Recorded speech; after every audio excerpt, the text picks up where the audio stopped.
حضرت عائشہ رضی اللہ تعالیٰ عنہ بیان کرتی ہیں، رسول اللہ صلی اللہ علیہ وآلہ وسلم نے کوئی کام کیا، پھر آپ نے اس میں رخصت دے دی تو کچھ لوگوں نے رخصت کو قبول کرنے سے اجتناب کیا۔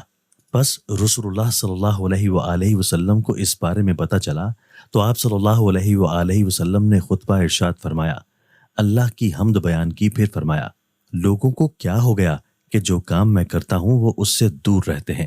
اللہ کی قسم، میں اللہ کے متعلق ان سے زیادہ جانتا ہوں اور اس سے ان سے زیادہ ڈرتا ہوں۔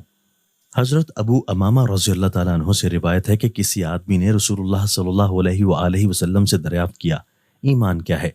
آپ صلی اللہ علیہ وآلہ وسلم نے فرمایا، جب تیری نیکی تجھے خوش کر دے اور تیری برائی تجھے غمگین کر دے تو مومن ہے۔ اس نے عرض کیا، اللہ کے رسول، تو گناہ کیا ہے؟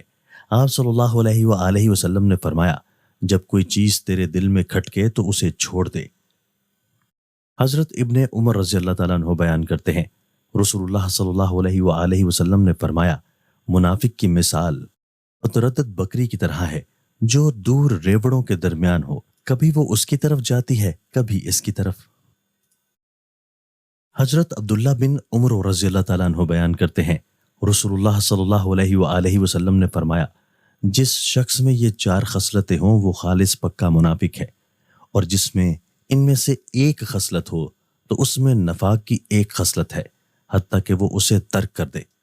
پھر اس کے پاس امانت رکھی جائے تو اس میں خیانت کرے، جب بات کرے جھوٹ بولے، جب عہد کرے تو عہد شکنی کرے، اور جب جھگڑا کرے تو گالی گلوچ پر اتر آئے۔